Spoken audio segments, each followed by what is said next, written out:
தமிழொலி நேயர்களுக்கு வணக்கம். இன்றைய காலை நேர தலைப்புச் செய்திகள். இலங்கையில் இறக்குமதி தடை நீக்கப்பட்டதிலிருந்து இதுவரையில் $200 மில்லியன் பெறுமதியான வாகனங்கள் இறக்குமதி செய்யப்பட்டுள்ளதாக இலங்கை மத்திய வங்கி தெரிவித்துள்ளது. இது தொடர்பில் இலங்கை மத்திய வங்கியின் ஆளுநர் நந்தலால் வீரசிங்க கூறுகையில், இதுவரையில் $450 மில்லியன் கடன் உறுதி கடிதம் விநியோகிக்கப்பட்டிருப்பதாக தெரிவித்துள்ளார். 2025ஆம் ஆண்டு வாகன இறக்குமதிக்கு $1 பில்லியன் ஒதுக்குவதாக அரசாங்கம் ஏற்கனவே அறிவித்திருந்தமை குறிப்பிடத்தக்கது. எதிர்வரும் நாட்களில் அமைச்சரவையில் மாற்றம் செய்யப்பட உள்ளதாக அரசாங்கம் தெரிவித்துள்ளது. ஆளும் கட்சியின் பிரதம அமைப்பாளரும் போக்குவரத்து அமைச்சருமான பிமல் ரட்நாயக்க இந்த விடயத்தை தெரிவித்துள்ளார். தாம் உள்ளிட்ட அமைச்சர்களின் பொறுப்புகளை மாற்றியமைக்குமாறு கோரிக்கை விடுப்பதாக தெரிவித்துள்ளார். சில வேளைகளில் புதியவர்கள் அமைச்சர்களாக நியமிக்கப்படலாம் என அவர் தெரிவித்துள்ளார். அரசு தொலைக்காட்சி ஒன்றுக்கு அளித்த நேர்காணலில் அவர் இந்த விடயத்தை தெரிவித்துள்ளார். வடக்கு கிழக்கு காணிப்பிணக்கு தொடர்பான கூட்டம் பிரதமர் ஹரணி அமரசூரிய தலைமையில் நேற்று முற்பகல் நாடாளுமன்ற கூட்டத்தொகுதியில் நடைபெற்றது. இந்த விசேட கூட்டத்தில் விவசாய அமைச்சர் லால்காந்த சட்டமா அதிபர் திணைக்களத்தின் உயர் அதிகாரிகள் மற்றும் வடக்கு கிழக்கை பிரதிநிதித்துவப்படுத்தும் எதிர்க்கட்சி நாடாளுமன்ற உறுப்பினர்கள் ஆகியோர் கலந்து கொண்டனர். ஹஜ் பெருநாளை முன்னிட்டு இலங்கையில் உள்ள அரசு முஸ்லிம் பாடசாலைகள் 2 நாட்களுக்கு மூடப்படும் என கல்வி அமைச்சகம் தெரிவித்துள்ளது. இதன்படி ஜூன் 6 மற்றும் 9 ஆகிய தினங்களில் அரசு முஸ்லிம் பாடசாலைகள் மூடப்படும். குறித்த விடுமுறை காரணமாக 26ஆம் தேதி திங்கட்கிழமை மற்றும் 27ஆம் தேதி செவ்வாய்க்கிழமைகளில் முஸ்லிம் பாடசாலைகளில் கற்றல் நடவடிக்கைகள் மேற்கொள்ளப்படும். அதன்படி 2025 பாடசாலை ஆண்டில் முஸ்லிம் பாடசாலைகளுக்கான 2ஆம் தவணை 26ஆம் தேதி அன்று தொடங்கும் என்றும் தெரிவிக்கப்பட்டுள்ளது. வவுனியா போகஸ்வெவ செலலிகிரிகம கிராமத்தில் உள்ள வீடு ஒன்றில் மறைத்து வைக்கப்பட்டிருந்த துப்பாக்கி ரவைகள் மற்றும் விசேட அதிரடிப்படையினரின் சீருடைகளுடன் அதிரடிப்படை வீரர் உட்பட 2 நேற்று கைது செய்யப்பட்டுள்ளனர்.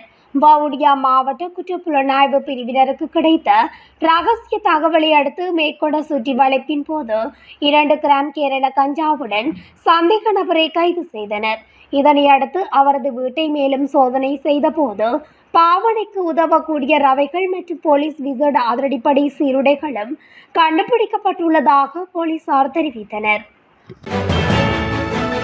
இலங்கையின் பல்வேறு போலீஸ் நிலையங்களில் கடமையாற்றிய 16 பொறுப்பதிகாரிகள் உடனடியாக இடமாற்றம் செய்யப்பட்டுள்ளனர். இந்த உடனடி இடமாற்றங்கள் மற்றும் அதற்கு பதில் புதிய நியமனங்களுக்கு தேசிய போலீஸ் ஆணையகம் ஒப்புதல் அளித்துள்ளது. இது தொடர்பில் போலீஸ் தலைமையகம் விடுத்துள்ள அறிவித்தலில் 12 மூத்த போலீஸ் ஆய்வாளர்கள் மற்றும் 4 போலீஸ் ஆய்வாளர்கள் உடனடியாக நடைமுறைக்கு வரும் வகையில் இடமாற்றம் செய்யப்பட்டுள்ளதாக தெரிவிக்கப்பட்டுள்ளது.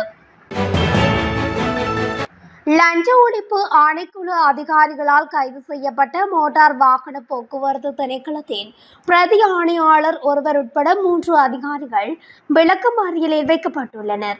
சந்தேக நபர்கள் நேற்று கைது செய்யப்பட்டு கொழும்பு பிரதான நீதவான் நீதிமன்றத்தில் முற்படுத்தப்பட்ட போது அவர்களை எதிர்வரும் ஜூன் மாதம் 6ஆம் தேதி வரை விளக்கமறியலில் வைக்குமாறு நீதவான் உத்தரவிட்டுள்ளார். லஞ்சமாக பெற்றதாக நம்பப்படும் $4 மில்லியன் பணத்தை வைத்திருந்தமை தொடர்பில் இவர்கள் கைது செய்யப்பட்டமை குறிப்பிடத்தக்கது.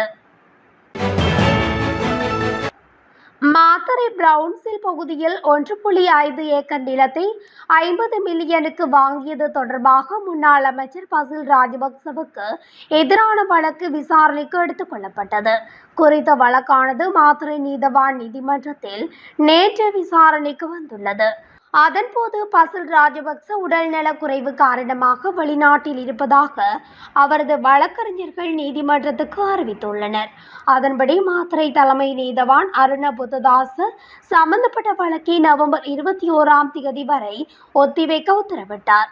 இந்த வழக்கு மாத்தறை பிரவுன்சில் பகுதியில் 1.5 ஏக்கர் நிலத்தை 50 மில்லியனுக்கு வாங்கியது தொடர்பாக 2017ஆம் ஆண்டு FCID அதிகாரிகளால் தாக்கல் செய்யப்பட்டமை குறிப்பிடத்தக்கது. சட்டவிரோதமாக கொண்டுவரப்பட்ட 35,40,000 ரூபாய் பெறுமதியான வெளிநாட்டு சிகரெட்டுகளுடன் இளைஞர் ஒருவர் கட்டுநாயக்க விமான நிலையத்தில் வைத்து விமான நிலைய போலீஸ் அதிகாரிகளால் நேற்று கைது செய்யப்பட்டுள்ளார். கைது செய்யப்பட்டவர் ஜட்டியாந்தோட்டை பகுதியில் வசிக்கும் 21 வயதுடையவர் ஆவார். விமான நிலைய சோதனைகள் அனைத்தையும் முடித்துவிட்டு விமான நிலையத்தை விட்டு வெளியேறும் போது கிடைத்த புலனாய்வு தகவலின் அடிப்படையில் இந்த கைது மேற்கொள்ளப்பட்டுள்ளது. கைது செய்யப்பட்டவரின் பயண பொதிகளில் இருந்து 20,000 பிளாட்டினம் சிகரெட்டுகள் மற்றும் 3,600 மான்செஸ்டர் சிகரெட்டுகள் போலீசாரால் கைப்பற்றப்பட்டுள்ளன. முல்லைத்தீவு புதுக்குடியிருப்பில் 10வது தொகுதியைச் சேர்ந்த 24 வயதுடைய நபர் வியாழக்கிழமை மாலை சடலமாக மீட்கப்பட்டுள்ளார் என புதுக்குடியிருப்பு போலீசார் தெரிவித்தனர். நபர் ஒருவர் புதரில் கிடப்பதாக புதுக்குடியிருப்பு போலீசாருக்கு கிடைத்த தகவலின் அடிப்படையில் போலீசார் குறித்த இடத்திற்கு சென்று விசாரணைகளை மேற்கொண்டுள்ளனர். அவரது சடலம் புதுக்குடியிருப்பு வைத்தியசாலையின் பிரேத அறையில் வைக்கப்பட்டுள்ளது. நாட்டில் நிலவும் மழையுடனான வானிலை காரணமாக டெங்கு மற்றும் சிக்கன்குனியா நோய்கள் பரவும் ஆபத்து அதிகரித்து வருவதாக சுகாதார தரப்பினர் எச்சரித்துள்ளனர். லேடி ரிச்வே சீமாட்டி சிறுவர் வைத்தியசாலையின் குழந்தைகள் நிபுணர் வைத்தியர் தீபால் பெரேரா மழையுடனான வானிலையால் ஆபத்தான நுளம்புகளின் பெருக்கம் அதிகரித்துள்ளதாக சுட்டிக்காட்டியுள்ளார்.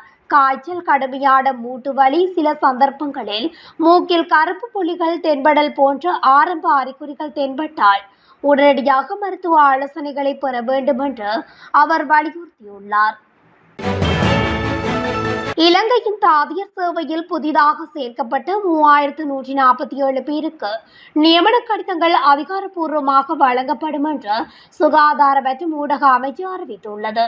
அலரி மாளிகையில் வைத்து இன்று குறித்த நியமன கடிதங்கள் வழங்கி வைக்கப்படும் என தெரிவிக்கப்பட்டுள்ளது. இதன்போது தாதியர் சேவைக்காக ஆட்சேர்ப்பு செய்யப்பட்டுள்ள 3,147 தாதியர்களுக்கான நியமன கடிதங்கள் இன்று வழங்கப்பட உள்ளன. அத்துடன் தாதியர் சேவையில் 79 விசேட தர உத்தியோகத்தர்களுக்கு பதவி உயர்வு வழங்கப்பட உள்ளதாகவும் குறிப்பிடப்பட்டுள்ளது. பூச உயர் பாதுகாப்பு சிறைச்சாலையின் சிறப்பு பிரிவில் தடுத்து வைக்கப்பட்டுள்ள ஒழுங்கமைக்கப்பட்ட குற்றக்கும்பலைச் சேர்ந்த ரவீந்து சங்கடி சில்வா எனப்படும் பூரு முனாவுக்கும் காவல்துறை விசேட அதிரடிப்படை அதிகாரிகளுக்கும் இடையே மோதல் ஏற்பட்டுள்ளது. காலி நீதவான் நீதிமன்றத்தில் நிலுவையில் உள்ள வழக்குக்காக ஸ்கைப் தொழில்நுட்பம் மூலம் முற்படுத்தப்படுவதற்காக நேற்று அவர் தனது அறையிலிருந்து வெளியே கொண்டு வரப்பட்ட போது இந்த சம்பவம் இடம்பெற்றுள்ளது. இந்த நிலையில் சம்பவத்தில் சந்தேக நபர் மற்றும் 2 காவல்துறை விசேட அதிரடிப்படை அதிகாரிகள் காயமடைந்து காலி தேசிய வைத்தியசாலையில் அனுமதிக்கப்பட்டுள்ளனர். இதன்படி சம்பவம் தொடர்பில் சிறைச்சாலை திணைக்களம் விசாரணைகளை தொடங்கியுள்ளதாக தெரிவிக்கப்படுகின்றது. கட்டுநாயக்க முதலீட்டு வலயத்தில் உள்ள நெக்ஸ்ட் ஆடை தொழிற்சாலை $100 மில்லியன் இழப்பு காரணமாக மூடப்பட்டுள்ளதாக பதில் தொழிலாளர் அமைச்சர் மஹிந்த ஜெயசிங்க தெரிவித்துள்ளார்.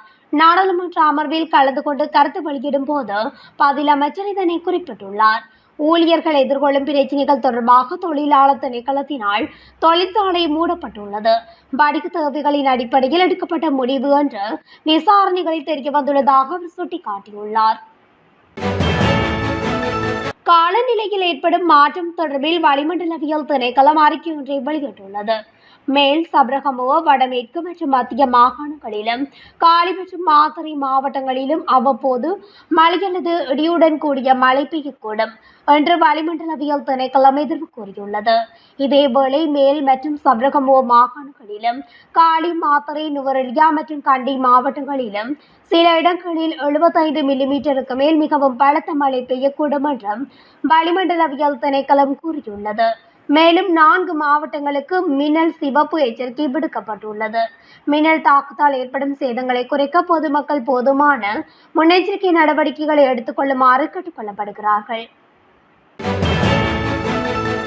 இத்துடன் தமிழொலியின் இன்றைய காலை நேர தலைப்பு செய்திகள் நிறைவடைகின்றன. தொடர்ச்சியாக செய்திகளை அறிந்து கொள்ள தமிழொலி ஊடகத்துடன் இணைந்திருங்கள். நன்றி, வணக்கம்.